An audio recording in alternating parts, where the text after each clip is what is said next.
हरियाणा देख रहे हैं आप और आपके साथ मैं हूं अपूर्वा सिंह। वक्त हो गया है एक बड़ी चर्चा का। आज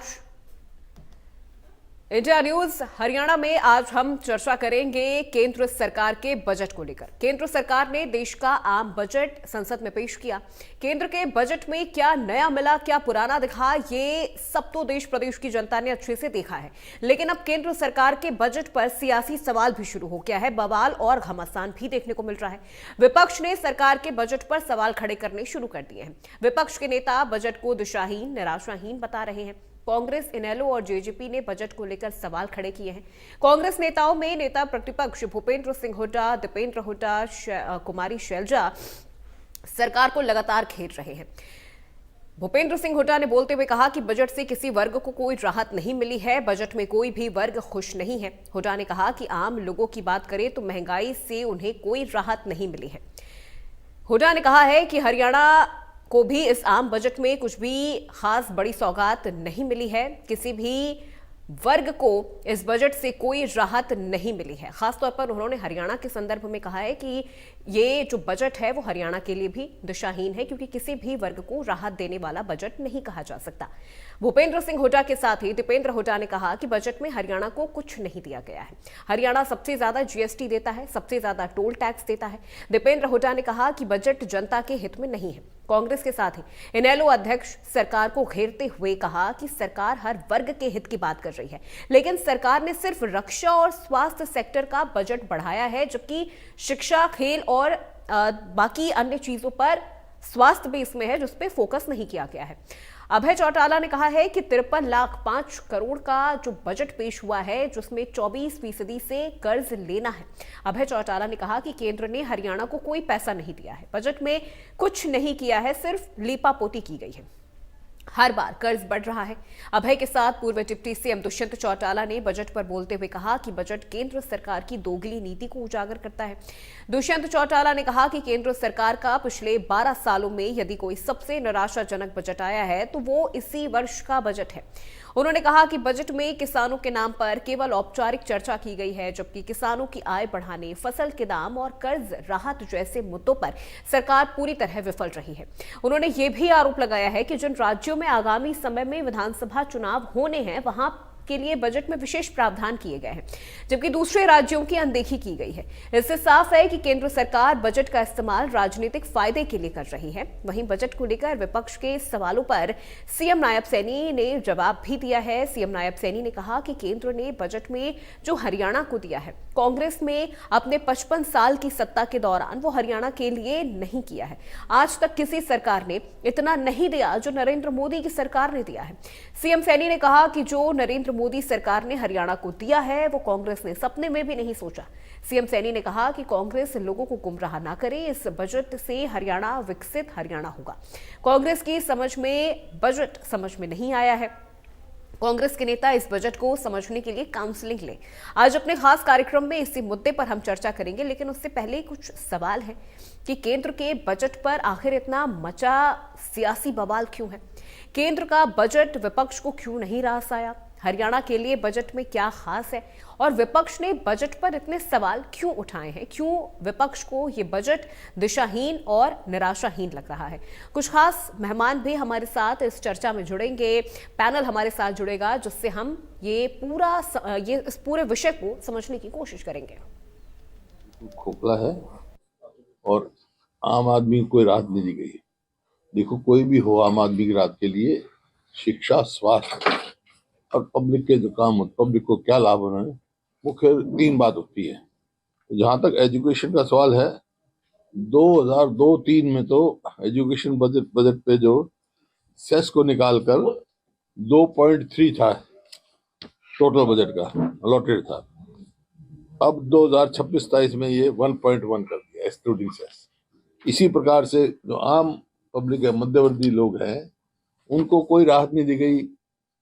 महंगाई तो 6% के हिसाब से बढ़ रही है, लेकिन कोई इनकम टैक्स की कोई उन्होंने लिमिट नहीं बढ़ाई, जैसे कोई राहत नहीं दी, और वो गरीब आदमी पर और पड़ेगा। 47 देखो या कभी देखो, वो दूरगामी कब तक चलता रहेगा? 11 साल हो गए हैं इस सरकार को। वो लोगों को यही कहे जा रहे हैं कि आप कभी भविष्य में देखो, आज कुछ नहीं चाहिए। आज क्या मिल रहा है लोगों को? असली बात ये है, गरीब आप कहते हैं कि इतने लोगों को गरीबी से आपने किया, लेकिन दूसरे हाथ में आपने उन्हें कटोरा भी थमा रखा है। आपने जो मनरेगा ख़त्म किया, नया लेकर आए जी राम जी, उसके बारे एक शब्द नहीं इस बजट में। तो ना गरीब के लिए है, ना किसान का एक शब्द नहीं है। आप किसके लिए कर रहे हैं? महिलाओं के बारे में हम इंतज़ार करते रहे, महिलाओं का कुछ नहीं, कुछ दिख नहीं रहा।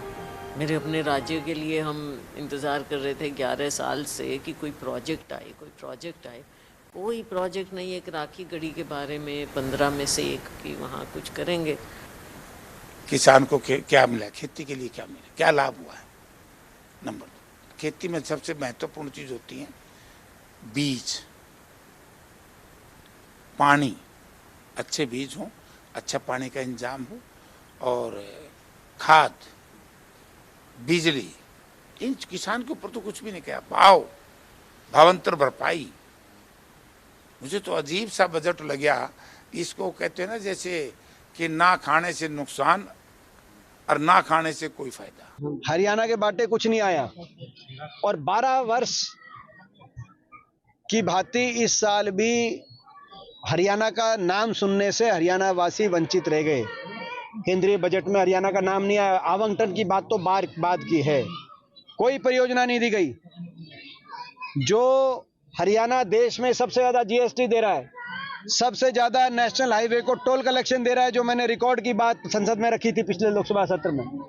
सबसे ज्यादा टोल कलेक्शन हरियाणा से, सबसे ज्यादा जीएसटी कलेक्शन हरियाणा से, और हरियाणा को बजट में कुछ ना मिले और बीजेपी कुछ नहीं दे रही। एनडीए का 12वां बजट है और 12 सालों में सबसे निराशाजनक अगर बजट कोई आया है तो इस साल का बजट है। और आपने स्वयं आज स्टॉक मार्केट देखी होगी किस तरीके से 1100 अंक गिरी। ये अपने आप में दर्शाता है कि लार्जर स्केल पर लोग इससे खुश नहीं हैं।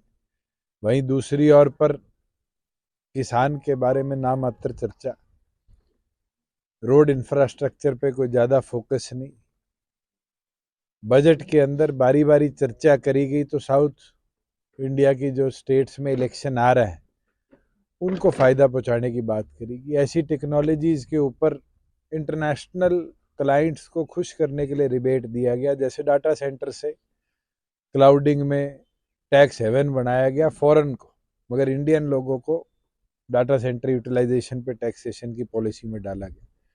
ये दोगली नीति दिखती है कि आज मोदी जी कहीं ना कहीं अपने आप को बचाने के लिए इंटरनेशनल मार्केट में देश के लोगों पर टैक्स को बढ़ाने का काम करें, वहीं दूसरे देशों के साथ ट्रेड डील्स बढ़ाने के चक्कर में उनको बड़ी मात्रा में टैक्स रिलीफ दे रही।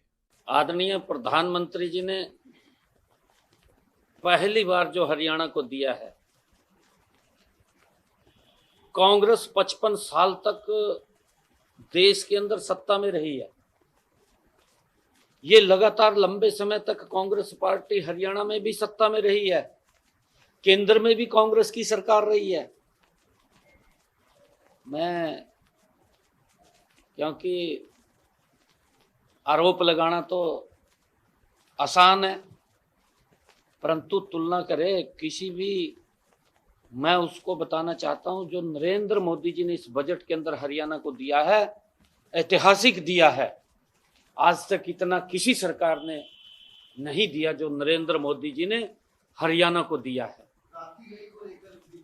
राखी गढ़ी से भी अलग मैंने कहा है कि नरेंद्र मोदी जी ने ऐतिहासिक हरियाणा को इतना दे दिया है इस बजट के अंदर कि कांग्रेस के सपने से भी बाहर है, क्योंकि वो सत्ता में रहे। मैं इसलिए सपने से कह रहा हूं, वो सत्ता में कभी लाने में नाकामयाब रहे हैं नरेंद्र मोदी जी ने, क्योंकि नरेंद्र मोदी जी हरियाणा के लोगों से प्यार करते हैं, स्नेह करते हैं, और उसका कारण है जो नरेंद्र मोदी जी ने हरियाणा को दिया है।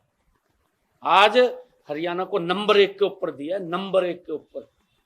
उसको आंकड़े ध्यान करने चाहिए क्या दिया है, उसको पता नहीं, ऐसे गुमराह मत करना चाहिए, क्योंकि ये लोग तो कुछ लाने में नाकामयाब रहे हैं, केंद्र से कुछ नहीं ला पाए। पहली बार नरेंद्र मोदी जी ने, जिससे कि मेरे हरियाणा की तस्वीर बदलेगी, मेरा हरियाणा विकसित हरियाणा होगा, आदरणीय नरेंद्र मोदी जी के नेतृत्व में होगा।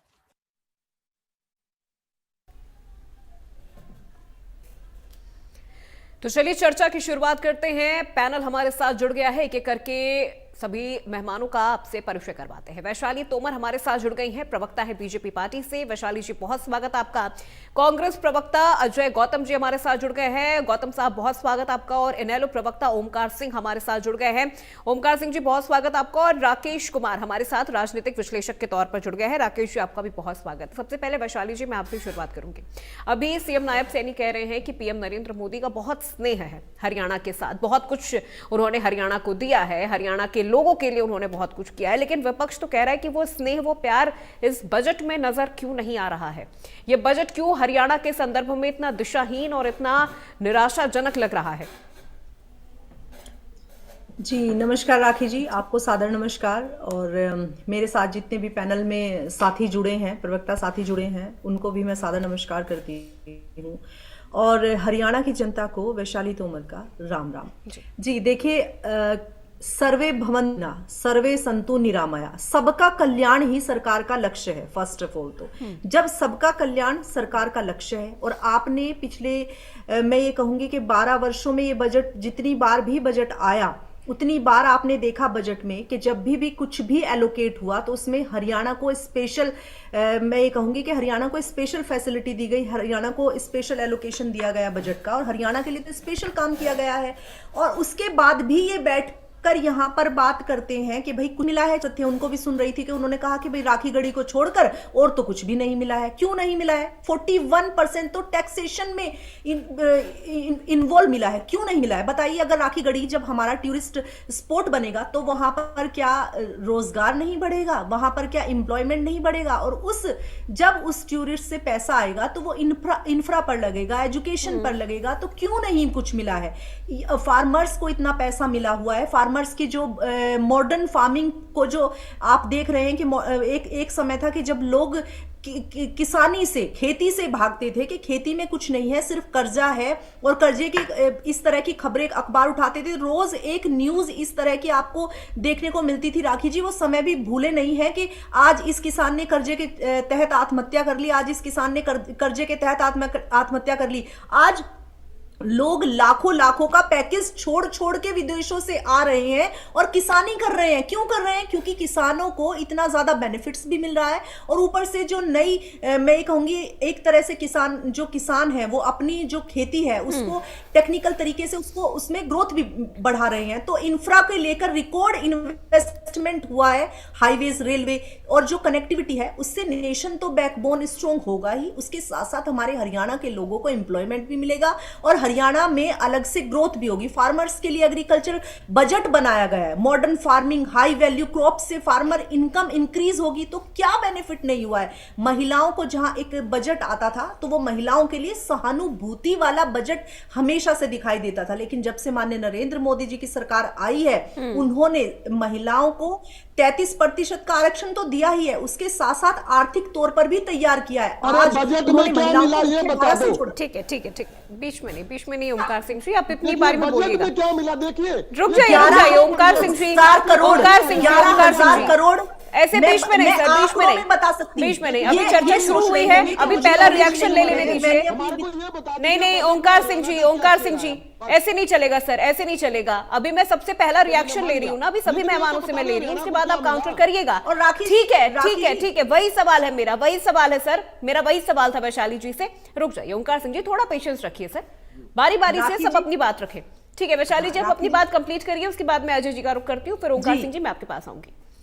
जी मैं बहुत ही मतलब आराम से हमारे जो प्रवक्ता हैं कांग्रेस के उनको भी बताना चाहूंगी कि जो महिलाओं को मिला है, ठीक है कोई बात नहीं, आप विपक्ष हैं, पूछें, और हम धैर्य के, हम सरकार में बैठे हैं तो हमारा धर्म भी बनता है कि हम आपका जवाब दें। जनता संतुष्ट होनी चाहिए, और बिल्कुल होनी चाहिए। आप किसी भी लहजे में मुझसे बात करके सवाल करें, मुझे जिस तरह का ज्ञान होगा मैं कोशिश करूंगी कि मैं आपके शब्दों का जवाब बेहतर तरीके से दे पाऊं। आपने पूछा महिलाओं को क्या मिला, मैं बता देती हूं आपको। 11,000 करोड़ एमएसएमई को दिए गए हैं। एमएसएमई में मोस्ट ऑफ द फीमेल्स हैं, मोस्ट ऑफ द वुमेन्स हैं, वो है जो वन डिस्ट्रिक्ट वन प्रोडक्ट को लेकर आप देखते हैं कि एवरी डिस्ट्रिक्ट में जो जितनी भी महिलाएं हैं, जो आज जो महिलाएं पहले लगता था कि भाई उनको बहुत ही, मैं ये कहती थी, इस तरह से माना जाता था कि वो एक तरह से घरेलू महिलाएं हैं, लेकिन भाजपा की सरकार आने के बाद उन महिलाओं को आर्थिक तौर पर तैयार किया गया है। उन महिलाओं को कि जिनको मुख्य धारा से देश में जोड़ा गया है, और वो महिलाएं आज देश की ग्रोथ में अपना योगदान दे रही हैं। ना कि देश से कुछ ले रही हैं, बल्कि देश की ग्रोथ में, जो इकोनॉमिक ग्रोथ है, उसमें अपना योगदान दे रही हैं, अपनी नॉलेज के जरिए, अपनी मैं ये कहूंगी कि स्ट्रेंथ के जरिए, अपने ज्ञान के जरिए, अपने कामों के जरिए। तो 11,000 करोड़ का जो बजट है वो महिलाओं को दिया गया है। 53.47 लाख करोड़ डिफेंस के लिए है। 7 ठीक है वैशाली जी, मैं आऊंगी आपके पास। ठीक है वैशाली जी, मैं आऊंगी आपके पास। अजय गौतम जी, विपक्ष बार बार इस बजट को दिशाहीन, निराशाहीन बता रहा है। अभी हमने तमाम विपक्ष के लीडर्स की हमें यहाँ पर बाइट भी चलवाई है। खैर, विपक्ष है, बजट कभी पसंद नहीं आएगा, ये एक फैक्ट विपक्ष के साथ चल रहा है कि विपक्ष को कभी भी बजट पसंद नहीं आएगा।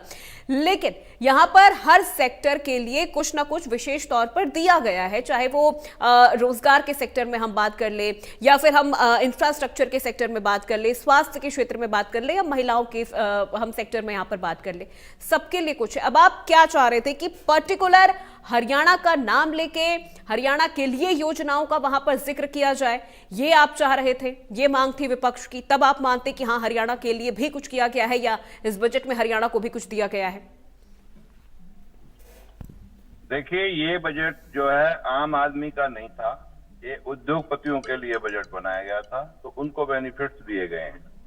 आम आदमी हम किनको कहते हैं? किसान, मजदूर और जो बेरोजगार, जो सब कुछ है, हम उनको आम आदमी कहते हैं। किसान मजदूरों को लिए क्या दिया है वैशाली जी बताएंगे मुझे थोड़ी देर में, कोई बात नहीं, मेरा इनसे सवाल है।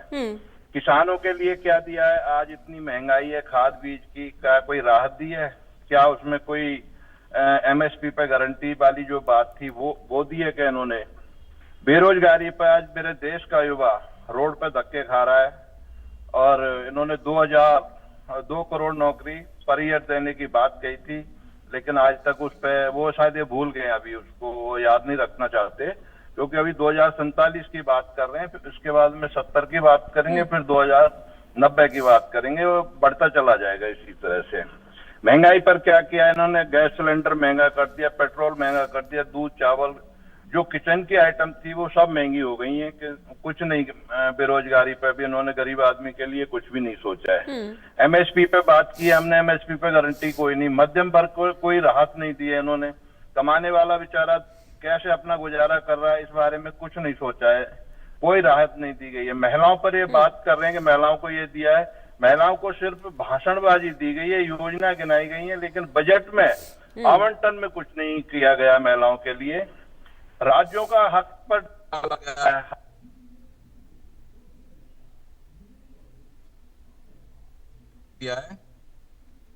बिल्कुल साफ है। शिक्षा और स्वास्थ्य की बात करें, अनदेखी की गई है, ना स्कूल के बारे में कुछ बताया गया है, ना स्वास्थ्य के बारे में, हॉस्पिटल्स के बारे में कुछ बताया गया है, ऐसा कुछ भी नहीं किया गया है। दूसरी बात, अब सीएम साहब से तो हम पूछ नहीं सकते, वो तो बोल गए हरियाणा को बहुत कुछ दिया है। तो कोई एक ऐसा सेक्टर बता दीजिए अजय गौतम जी, कोई एक ऐसा सेक्टर बता दीजिए जिसको पूरी तरह से इग्नोर किया गया है। वैशाली जी बैठी हैं, नहीं एक मिनट अजय जी, फिर आप कोई एक ऐसा सेक्टर बताइए ना सर, जिसको पूरी तरह से इस बार के बजट में इग्नोर किया गया है।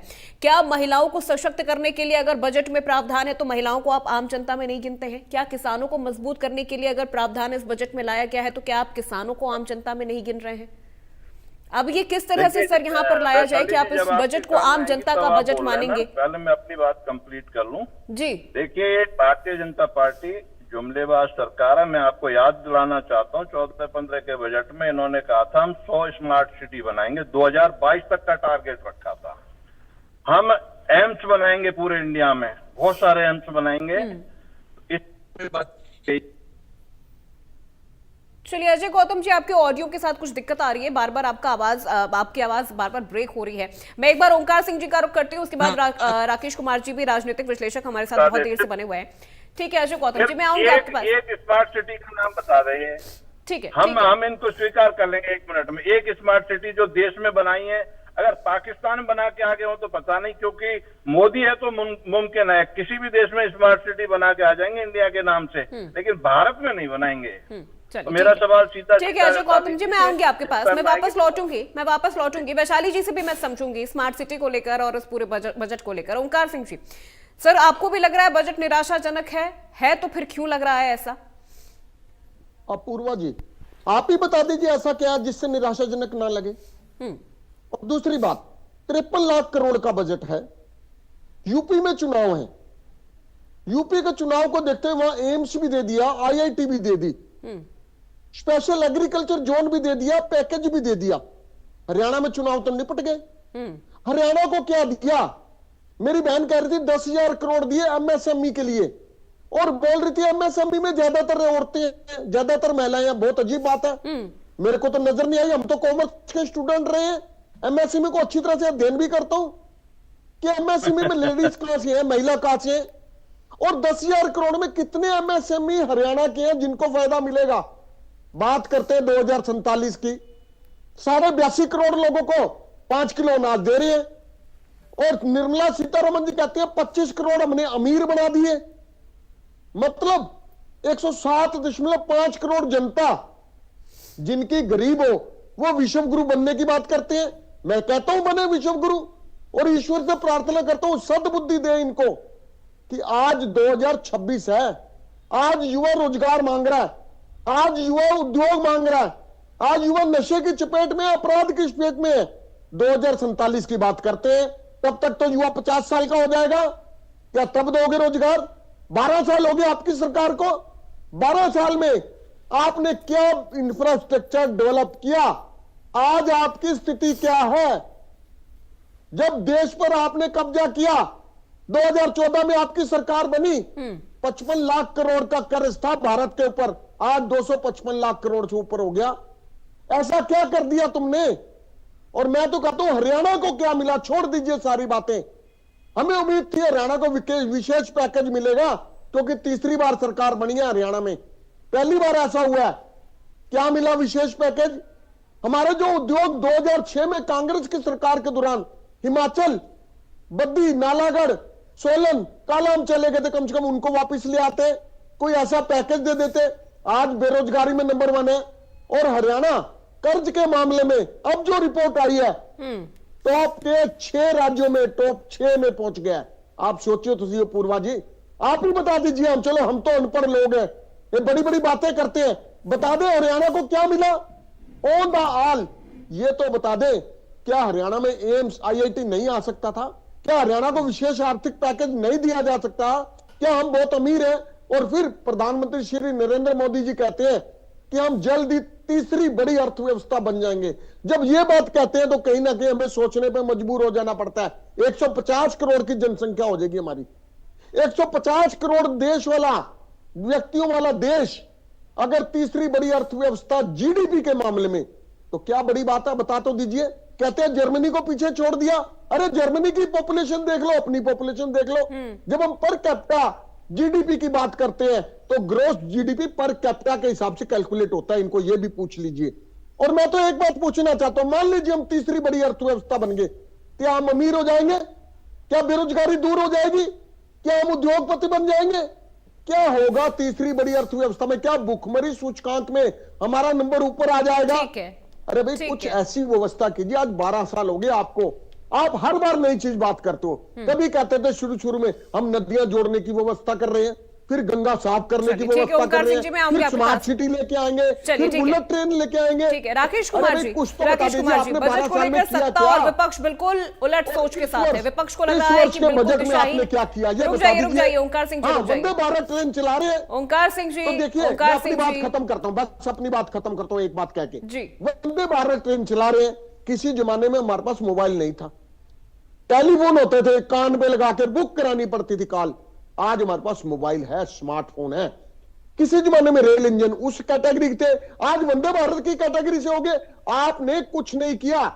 ये तो समय के साथ टेक्नोलॉजी का बदलाव है जो प्रत्येक देश में आया, हमारे देश में भी आ गया। हाँ, आपको बता दो, सम्मान जाते आप कई बुलेट ट्रेन की करार कर देते स्थापना, और चलिए बुलेट ठीक है ओमकार ट्रेन सिंह से भी जी, आगे ठीक है, जापान, जर्मनी, ठीक है सर, ठीक है, ट्रेन, ठीक है। फिर तो इस हिसाब से सर कांग्रेस को भी कभी इस चीज का आप कभी इस चीज का आप वो मत दीजिएगा, क्रेडिट मत दीजिएगा कि टेक्नोलॉजी में फिर कांग्रेस ने क्या किया, या टीवी कौन लाया, इंटरनेट कौन लाया, मोबाइल कौन लाया। फिर तो सर यही है ना, फिर तो साफ यही है कि टेक्नोलॉजी में डेवलपमेंट होता चला गया, चीजें भारत में भी आती चली गई जैसे बाकी कंट्रीज में आई हैं। फिर इस चीज को लेकर सर कभी कांग्रेस को क्रेडिट मत दे दीजिएगा। मैं बहुत क्लियर तौर पर कह रही हूं कि इस चीज को लेकर कभी फिर कांग्रेस को क्रेडिट मत दीजिएगा। अजय जी आप भी सुन लीजिए, टेक्नोलॉजी डेवलप होती चली गई, इसीलिए चीजें भारत में भी आती चली गई हैं, चाहे वो मोबाइल फोन हो, चाहे वो ट्रेन हो, रेलवे हो, इंटरनेट हो, टीवी हो, कंप्यूटर हो, लैपटॉप हो, चाहे जो भी चीजें हो। फिर इसमें भी कांग्रेस का भी कोई फिर कोई योगदान नहीं है सर। फिर तो ये माना जाएगा समय के हिसाब से चीजें बदलती गई, समय के हिसाब से चीजें हम एड ऑन करते चले गए, अडेप्ट करते चले गए। चलिए ठीक है, ये विषय नहीं है अभी, ये विषय नहीं है चर्चा का। राकेश कुमार जी, बजट को लेकर सत्ता पक्ष और विपक्ष की सोच बिल्कुल उलट है, इसीलिए मैं सबसे लास्ट में मैं आपके पास आ रही हूं। मैं चाह रही थी कि आप एक बार सभी प्रवक्ताओं को सुन लें, उनके जो तर्क हैं, जो तथ्य हैं, वो इस बजट को लेकर आप सुन लें। क्या आपको भी वाकई लग रहा है कि हरियाणा के लिए कुछ भी नहीं है, सिर्फ चुनावी राज्यों पर ही फोकस किया गया है? क्योंकि ऐसा तो पहले भी हुआ है सर, जब कांग्रेस की सरकार थी तब भी कांग्रेस ने, जब देश में बजट लाती थी तब भी कांग्रेस यही करती थी। देखिए, सबसे बड़ी बात तो ये है कि जब भी बजट आता है तो हमेशा सरकार अपने द्वारा पेश किए हुए बजट को बहुत बढ़िया बताती है, और हमेशा विपक्ष उस बजट में कमियां और खामियां निकालता है। ये तो फैक्ट है सर, ये तो मैंने पहले इसीलिए कह दिया था कि ये तो फैक्ट है। विपक्ष को कभी बजट पसंद नहीं आएगा, सत्ता पक्ष को अपना बजट हमेशा टॉप लगेगा। की बात करें तो निश्चित तौर पे हमेशा सरकार का ये फोकस रहता है कि जिन प्रदेशों के अंदर चुनाव आने वाला है उन प्रदेशों को कुछ अधिक या अच्छा दिया जाए, एक अच्छा पैकेज दिया जाए, या वहां पर कुछ अच्छी घोषणाएं की जाए, क्योंकि सरकार को कहीं ना कहीं चुनाव भी लड़ने होते हैं उनकी पार्टी को। तो देखिए, अभी की जो बात है, अगर हम बजट पे चर्चा करें तो जैसा कि कल भी बात हुई थी कि देखने को ये चाहिए कि अभी जैसे जैसे बजट के ऊपर ब्रीफ तरीके से रेल मंत्रालय अपना स्पष्टीकरण देगा, जिस तरीके से कृषि मंत्रालय जो होगा वो बताएगा कि किसानों के लिए इस बजट में क्या क्या स्कीम्स हैं, और जो भी पैसा चाहे वो कृषि मंत्रालय को मिला हो, चाहे वो रेल मंत्रालय को मिला हो, चाहे वो इंडस्ट्रियल सेक्टर MSME को मिला हो, तो इसके अंदर जो क्रियान्वयन होगा, जो पैसों का एलोकेशन होगा, एलोकेट होगा, वो किस तरीके से स्कीम्स में या योजनाओं में लाया जाएगा। और सबसे बड़ी बात कि इस सेक्टर से किस तरीके से एम्प्लॉयमेंट जनरेट होगा। MSME के अंदर जरूरी नहीं कि सबको सरकारी नौकरियां मिले, मैंने कल भी ये बात कही थी कि प्राइवेट सेक्टर में किस तरीके से नौकरियां जनरेट होगी, MSME किस तरीके से स्टार्टअप को स्टार्ट करेगा।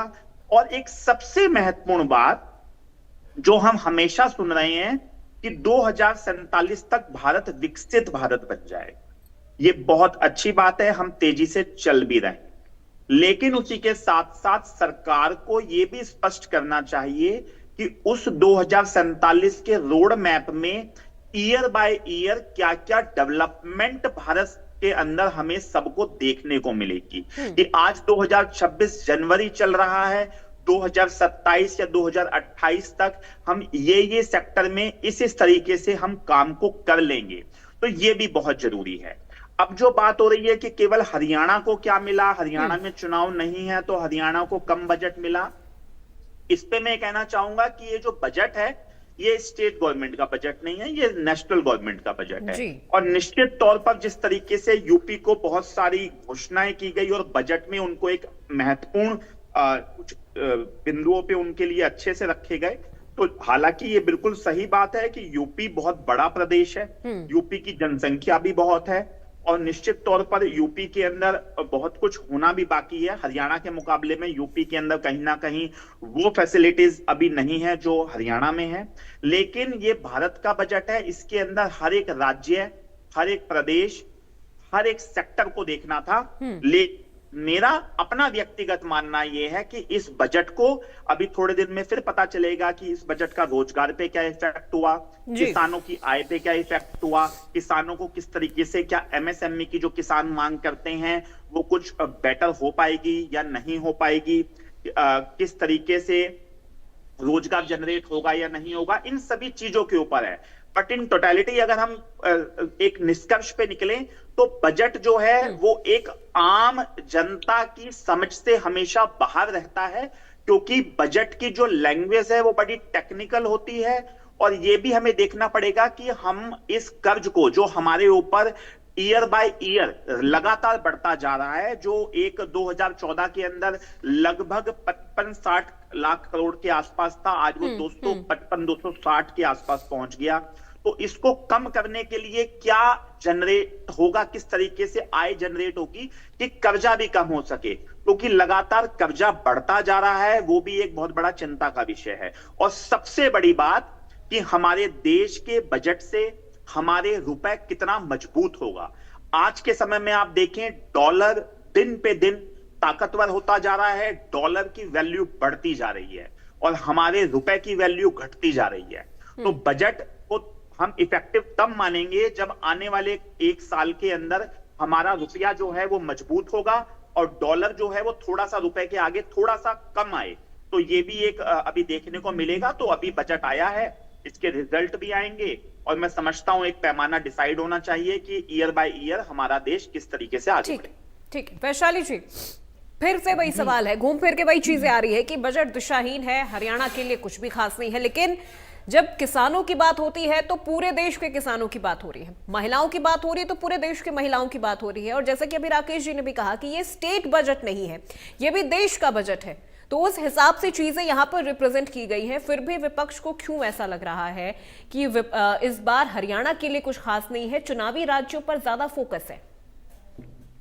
देखिए हरियाणा, राखी जी, बस मैं वैशाली जी, राखी नहीं, अपूर्वा, सॉरी अपूर्वा जी, मैं बताना चाहूंगी आपको, इनको हरियाणा के लोगों को स्पेशली जो विपक्ष में है और जो विपक्ष में बैठकर सिर्फ प्रवक्ता है और बैठकर यहाँ पर बोलते हैं और सत्ता में है, जो ना ही तो उनकी गाड़ियां कभी निकलती है यूईआर से, ठीक है, ना ही वो ये बता सकते कि ये बार बार बैठकर कह रहे हैं कि क्या इन्होंने डेवलपमेंट कर दिया। मैं सिर्फ सड़कों का इनको बता देती हूँ। और जबकि आपको ये बता देती हूँ कि अगर एक छोटी सी भी, मैं ये कहूंगी, अगर छोटा सा भी निर्माण कहीं होता है तो उससे रोजगार तो मिलता है। आप भी मेरी इस बात से सहमत होंगी और जनता भी इस बात को समझ रही होगी कि जब कहीं भी कोई काम होता है तो उससे क्यों रोजगार नहीं मिलता, और वहीं की जनता को रोजगार मिलता है, क्योंकि वो इतना बड़ा तो वो चीजें नहीं होती कि विदेशों से बच्चे लेकर आएंगे। अगर हम सड़कें बना रहे हैं तो जाहिर सी बात है हम यहीं के लोगों को रोजगार मिलेगा। तो 2014 के बाद इंफ्रास्ट्रक्चर पर बड़े स्तर पर काम हुआ। इस दौरान देखो मैंने कुछ डिटेल्स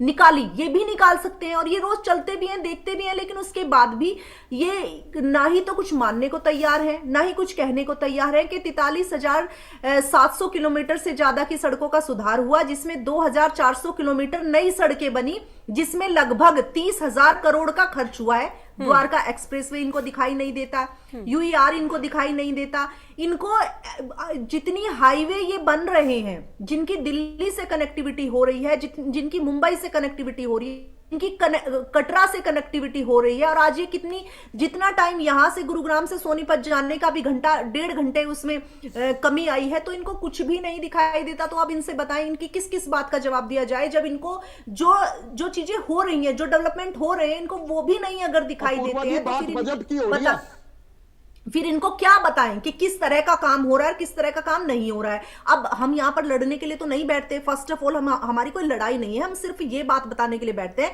ना ही तो ओमकार जी मुझे कुछ दे रहे हो, ना ही मैं किसी की सैलरी पे हूं कि कोई मुझसे इस बेहूदगी से बात करेगा और मैं उसको सहन करूंगी। मैं सिर्फ ये बता रही हूं कि जो अगर बात यहां पर चैनल पे बैठे तो तहजीब में बात की जाए, तहजीब में बताया जाए। ना ही तो सरकार हमें बजट एलोकेट कर रहे हैं, ना ही आप मुझे मेरे घर हर महीने कुछ पहुंचा रहे हैं कि मैं एक एक करके इस तरह से इस लहजे में आपकी बात बातें सुनूंगी। फर्स्ट ऑफ ऑल तो ये, दूसरी बात ये कि मुझसे इस तरीके के लहजे में बात ना की जाए। अब ये सुनिए कि किसानों को क्या मिला है। किसानों को 2.81377 करोड़ का जो इंटरनल सिक्योरिटी होम मिनिस्टर ने दी है, वो 2.73 करोड़ एग्रीकल्चर को मिला है। वो जब इतना बजट एग्रीकल्चर को मिला है, तो वो क्या एग्रीकल्चर को बढ़ावा नहीं, क्या इनको नहीं दिखाई में नहीं सर, ये इतना बैठ के यहाँ पर बातें करते हैं, इन्होंने कभी ये सोचा नहीं, एक मिनट अजय जी, ओंकार जी, बीच में नहीं सर, वैशाली जी की बात कंप्लीट हो जाए उसके बाद आप अपनी बात रखिएगा। जी वैशाली जी, विद इन 1 मिनट आप अपनी बात कंप्लीट करिए, फिर मैं अजय जी कौन देगा बताइए। आप तो पूछते नहीं, आप तो सिर्फ सरकार की साइड लेते हैं, आप तो पूछते नहीं हमारे सवालों को, तो पूछे भी नहीं तो क्या करने आए फिर बताइए। नहीं ठीक है, अजय जी वो जवाब दे रही है ना सर, वो जवाब दे रही है, वो जवाब दे रही है। लहजा होता है, हम भी तो बोल रहे हैं ना। अब देखो दूसरा प्रवक्ता बैठता है, वो आपसे किस तरीके से बात करता है वो मैं नहीं जानती। नहीं अजय जी, मैंने वही तो सवाल उनसे पूछा ना, मैंने वही सवाल, मैंने आपका और ओंकार सिंह जी दोनों का मैंने सवाल पूछा है कि आखिर चुनावी राज्यों को जो ये बजट मिल रहा है उस पर आपकी आपत्ति है, उस पर आपकी आपत्ति है। उसका मुझे लग रहा है जवाब राकेश जी ने बहुत क्लियर कर दिया था कि उत्तर प्रदेश और हरियाणा दोनों को आप एक दृष्टि से नहीं देख सकते सर। नहीं अजय जी, हरियाणा और उत्तर प्रदेश को आप दोनों राज्यों को एक दृष्टि से नहीं देख सकते हैं। कुछ लेवल में उत्तर प्रदेश बहुत बड़ा है हरियाणा से, तो कुछ लेवल में हरियाणा में उतने डेवलपमेंट हो चुके हैं, उतने डेवलपमेंट हो चुके हैं सर। डेवलपमेंट ना दिखाई देगा। अब इन्होंने इनसे किसी से ये पूछ ले कि इन्होंने जब वित्त मंत्री अब एक साथ नहीं बोलना है सर, एक साथ नहीं बोलना है sir, please Ajay Gautam ji please sir एक साथ मत बोलिए ना, उनकी बात कंप्लीट हो जाए। वैशाली जी आप 1 मिनट के अंदर आप अपनी बात कंप्लीट करिए, फिर अजय जी मैं सीधे आपके पास ही आ रही हूँ। ठीक है वैशाली जी आप अपनी बात कंप्लीट करिए। तो आप ही बता दीजिए कौन सी स्मार्ट सिटी बनी हरियाणा में, दिल्ली में, देश में कौन सी बनी? आप नाम बता दिए, आप तो पत्रकार हैं, आप तो सारी दुनिया की खबर रखते हैं, आप बताइए। ठीक है वो जवाब दे रही, उसके बाद मैं आपके सवाल का जवाब दूंगी। रुक जाइए अजय गौतम जी, रुक जाइए, वैशाली जी बात कंप्लीट करिए। जी देखिए, दूसरा, भारत को बायोफार्मा में महाशक्ति बनाने की दिशा में ऐतिहासिक कदम होगा, और उसमें भी माननीय वित्त मंत्री जी ने अपने बजट में बजट एलोकेट किया है कि फार्मा के क्षेत्र में हम अलग से ऐतिहासिक। आप शुगर की दवाई का रेट बढ़ा दिया, अब इतने लोगों को शुगर है बेचारे, वो कहाँ जाएंगे? आप देखिए प्रधानमंत्री जी ने आयुष्मान रिकॉर्ड की बात कर रहा हूँ, ठीक है दवाई का रेट बढ़ाया है, आपको भी पता होगा, नहीं तो मैं आपको प्रूफ दे देता हूँ। आप बताओ बायोफार्मा में हम वहां तक जा रहे हैं, तो उसमें जनता को राहत मिलनी चाहिए थी, राहत मिली नहीं है। आप कह रहे महाशक्ति बनने वाला है, कैसे बनेगा भाई? आपने ये कौन बोल रहे हैं? अपूर्वा जी, अजय गौतम जी, कांग्रेस अजय गौतम जी आप जो, हाँ अजय गौतम जी जो आयुष जो औषधालय बने हुए हैं, जो मोदी जी ने खोले हुए हैं, उनसे शुगर की दवाई लेकर आइए। मेरे घर में भी सब शुगर के पेशेंट हैं, वहीं से आती है, और वो कितनी सस्ती है, कितनी इजाफत में है, वो आप देखेंगे। यहाँ पर बैठकर जो गिनी चुनी आपने, वैशाली जी अभी रुक जाइए, ठीक है वैशाली जी रुक जाइए। अजय जी ये तो यहाँ पर लड़ने के लिए बैठते हैं। पूर्वा जी ये भी बता नहीं दे रहे हैं कि बजट में आखिरकार दिया क्या है, ये तो यहाँ पर बैठकर लड़ने के लिए बैठते हैं। चलिए ठीक है अजय गौतम जी, जब यहाँ पर सड़क, किसान, युवा, महिला, शिक्षा, इलाज सब कुछ अगर मिल रहा है हरियाणा को, तो फिर आपको क्यों लग रहा है कि सब कुछ हरियाणा के लिए नहीं है? कहाँ मिल रहा है बता? ये सारी चीजें हरियाणा के लिए है। अपूर्वा जी, वित्त मंत्री जी ने साफ साफ कहा है कि शुगर और कैंसर की दवाई सस्ती होगी और अधिक सस्ती होगी, ये उन्होंने बोला है। कैंसर समेत 17 गंभीर बीमारियों की जो दवाइयां हैं वो सस्ती होंगी। अपूर्वा जी किसी और को भी मौका दे दो। ठीक है अजय जी आप अपनी बात कंप्लीट करिए। वैशाली जी भी रुक जाइए। अजय जी आप अपनी बात कंप्लीट करिए, फिर मैं ओंकार सिंह जी का करूंगी। जी अजय जी, इतना पूछ देखो, मुझे जो ऑब्जेक्शन है मैंने ये 2047 की बात करते हैं। 14 और 15 के बजट में इन्होंने 2022 का वो रखा था, और इन्होंने कहा था कि देश में कोई भी ऐसा व्यक्ति नहीं होगा जिसके पास घर नहीं होगा। ये बात बोली थी, और रिकॉर्ड आप रिकॉर्ड निकालिए। 2022 तो चला गया, अभी 26 चल रहा है। उसी टाइम इन्होंने ये भी कहा था कि हम 100 स्मार्ट सिटी बनाएंगे। उसी टाइम इन्होंने ये कहा कि कोई बेरोजगारी नहीं रहेगी, 2 करोड़ लोगों को पर ईयर हम जॉब देंगे, ऐसा इन्होंने बोला था। इनमें से एक भी चीज अगर सही हो तो इनकी बात पे विश्वास करें कि 2047 में ये लोग एक कर देंगे, मान लेते हैं। ये आपका काउंटर सवाल है, ये आपका काउंटर सवाल है। मैं राकेश जी से भी समझूंगी, मैं राकेश जी से भी ये चीज समझूंगी, लेकिन पहले ओंकार सिंह जी। 47 पे चले गए तो ये गलत बात है ना, इनकी मिसलीड कर रहे हैं, देश को उसमें लेके जा रहे हैं। अब इनका कहना था, जी वैशाली जी का कहना था कि छोटी भी डेवलपमेंट होती है ना तो 2-4 लोगों को वो मिल जाता है। चलिए ठीक है, अरे भाई ठीक है ओंकार सिंह जी, देश का बजट आया है, अभी स्टेट का बजट आना बाकी है। आप सरकार को चला रहे हो, आप छोटी छोटी बातों की बात कर रहे हो, कैसे चलेगा? कितना ठीक है युवा बेरोजगार है, बताइए आप। ठीक है अजय जी, मैं आऊंगी आपके पास। ओंकार सिंह जी अपनी बात रखिए। देखिए पूर्वा जी, मैं तो इतना कहना चाहता हूं कि बजट का रिजल्ट साथ के साथ आ गया। 1500 अंक सूचकांक गिर गया, शेयर मार्केट गिर गई। ये बजट का ही तो प्रभाव था। अगर बजट अच्छा होता, वैल्यूएबल होता, जनता के फायदेमंद होता, इंफ्रास्ट्रक्चर को डेवलपमेंट करने वाला होता, शेयर मार्केट को उठाने वाला होता, तो शेयर मार्केट गिरती ना, उठती। दूसरी बात, किसी समय हमारे माननीय प्रधानमंत्री जी ने कहा था कि जिस देश का रुपया गिरता है उस देश की सरकार गिरती है, प्रधानमंत्री गिरता है। आज डॉलर 92 रुपए में हो गया। क्या कोई ऐसे इन्होंने प्रोक्योरमेंट, ऐसे स्टेप उठाए इस बजट में ऐसी व्यवस्था की जाए कि डॉलर का रेट भी थोड़ा सा रुपए से नीचे को आने की कोशिश करें? किया कुछ? 65 रुपए पे दिया। मैं तो ये पूछना चाहता हूं, ऐसा कौन सा अदृश्य भेंट आपने करी जनता को? अदृश्य इसलिए बोल रहा हूं क्योंकि नजर तो किसी को आया नहीं। अगर नजर आया हो तो शेयर मार्केट ऊपर जाती। तो ऐसी कौन सी दृश्य भेंट आपने की इस बजट में जो हमें नजर नहीं आ रही, आपको नजर आ रही है? दूसरी बात, प्रधानमंत्री श्री नरेंद्र मोदी जी ने कहा था 2022 तक किसानों की आय दुगनी कर देंगे। आज 2026 चल रहा, किसान कर्जाई है। और मेरी बहन खुद मान रही थी कि किसान आत्महत्या तो कर रहे हैं, अब भी कर रहे हैं। कौन सी दूर की बात है? ये आपकी सरकारों की बात कर रही थी। प्रधानमंत्री 2014 के बाद बता दीजिए आप कितने किसानों ने आत्महत्या की है? बिना मतलब की बातें नहीं बनाए ओंकार जी, सुनिए फिर मैंने क्या कहा है। बता दीजिए क्या मिल गया सबको? और मैं ये बताना चाहता हूं कि प्रधानमंत्री आवास योजना में जो पिछले वर्ष एलोकेशन थी वो 57,832 करोड़ रुपए की थी, उसमें से इन्होंने यूज की 32,500 करोड़। मतलब बाकी एलोकेशन इनका बच गया, लैप्स हो गया। और प्रधानमंत्री शहरी सड़क योजना में इनके एलोकेशन से 19,000 करोड़ और खर्च हुआ 11,000 करोड़, 8,000 करोड़ लैप्स हो गया। और मेरी बहन बड़ी बड़ी बातें कर रही थी, हमने हाईवे बना दिए। अरे हाईवे में जेब किसकी कट रही है? हमारी तो कट रही है। कितना टोल देना पड़ता है आप देख तो लो। यहां से दिल्ली तक जाते हैं, जितनी बस की टिकट है उससे ज्यादा टोल लग जाता है। और 40 किलोमीटर का दायरा है टोल का। चलिए ठीक है, और पानीपत में कितने किलोमीटर का अंतर है ये भी देख लीजिए। ठीक है और सबसे बड़ी बात मैं अजय गौतम जी और ओंकार सिंह जी के कई सवाल हैं इस बजट को लेकर। आपने कहा ये बजट, एक मिनट बस खत्म करना चाहता हूं। आपने कहा बजट महिला, गरीब, किसान और युवा का बजट है। मेरे को किसी एक पक्ष का ये बता दीजिए, हमने महिला को, गरीब को, किसान को, थोड़ा सा रुक जाइए, इस बजट में क्या? सर रुक जाइए ओंकार सिंह जी, ठीक है, आपने अपनी बात रख दी, अजय गौतम जी ने अपनी बात रख दी, काउंटर सवाल हो गए आप दोनों के। अब इस पूरी चीज को मैं एक बार राकेश कुमार जी से समझ लेती हूँ। राकेश कुमार जी, फिर से वही चीजें हो रही है कि चुनावी राज्यों को लेकर यहाँ पर एक नैरेटिव बन रहा है कि उनको बहुत ज्यादा कुछ दिया गया है, वो चीजें आपने क्लियर कर ली। लेकिन हरियाणा के भी तो 7 जिलों को बहुत कुछ इस बार दिया गया है, इस बार के बजट में दिया गया है। फिर यहां पर जो सवाल एमएसएमई को लेकर आ रहे हैं, सवाल किसानों की आय को दोगुना करने को लेकर आ रहा है, जिसको लेकर बार बार यह भी तो कहा गया कि जब वो 3 कृषि कानून लाए गए वो आपने लागू नहीं होने दिए, वो सरकार को वापस लेना पड़ गया। फिर आप कैसे किसानों की आय दोगुनी की यहां पर आप बात करते हैं? ठीक है ओंकार सिंह जी रुक जाइए, सर रुक जाइए।